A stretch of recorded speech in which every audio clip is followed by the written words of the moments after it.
IMF का programme ज़ाहिर है बहुत सारी यकीन दहानियों के बाद अब कन्फर्म होने जा रहा है। 3 ममालिक ने रोल ओवर्स कर दिए, लेकिन इन रोल ओवर्स का मतलब जो करंट सिचुएशन में चैलेंजेस थे शायद वो तो उस तरीके से ना हो, लेकिन वो अपनी जगह पर मौजूद तो हैं कि हमारी इकोनॉमी अगले 6-8 माह में या 1-1.5 साल में इतनी स्ट्रेंथन तो नहीं हो सकती कि हम वो पेमेंट्स बड़ी आसानी के साथ कर सकें अगले 2-3 साल में भी। देखें, 2-3 साल के लिए तो हमें एक मजबूत प्लान बनाना होगा। जैसे कि मैं हमेशा यही कहता हूँ कि पाकिस्तान को 3 से 5 साल का एक प्लान चाहिए इस IMF के चुंगल से निकलने के लिए। अनफॉर्चुनेटली अब तक हमारी कोई भी गवर्नमेंट वो 3 से 5 साल का एक प्लान क्रिएट नहीं कर सकी। अगर अभी भी हमारे पास ये बात हो रही है कि क्या हम IMF का प्रोग्राम जो है उसके बाद अगला IMF का प्रोग्राम लेना पड़ेगा कि नहीं लेना पड़ेगा, लेट्स होप। हम उम्मीद ही कर सकते हैं सिर्फ कि अगर हमारा रेमिटेंसेस की में ग्रोथ का मोमेंटम बरकरार रहता है, रुपी स्टेबल रहता है, तो उम्मीद है कि FDI का सिलसिला भी शुरू हो जाएगा। अगर रेकोडेक वगैरह में अगर कुछ इन्वेस्टमेंट आती है और इसी किस्म के कुछ और प्रोजेक्ट्स में भी इन्वेस्टमेंट आती है, तो अगर FDI आ जाती है, रेमिटेंसेस इंप्रूव करती हैं, तो उम्मीद कर सकते हैं कि 2 से 3 साल के अंदर शायद हमें IMF के एक और प्रोग्राम में ना जाना पड़े।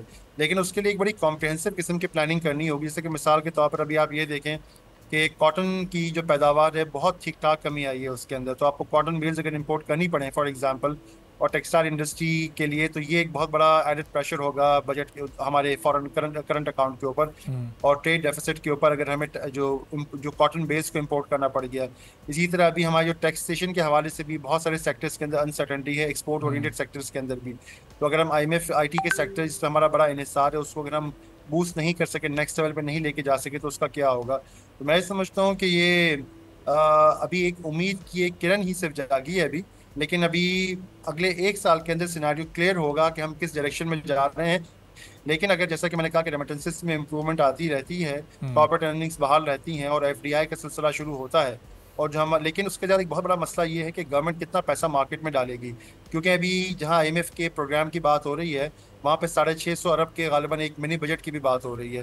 तो अगर मिनी बजट आएगा, ऑलरेडी आप जानते हैं कि मार्केट में पैसा अवेलेबल नहीं है, रोलिंग रुकी हुई है, तो आम कारोबार हो सकता है कि मैक्रो इकोनॉमिक स्टेबिलिटी तो अचीव कर लें, लेकिन जो माइक्रो इकोनॉमिक लेवल पर, बिजनेस लेवल पर, मार्केट के लेवल पर आम आदमी के हालात कैसे बेहतर होंगे, इसका भी हुकूमत ने कोई प्लान कौम को देना होगा। सब्सक्राइब करें और बेल दबाएं ताकि कोई खबर रह न जाए।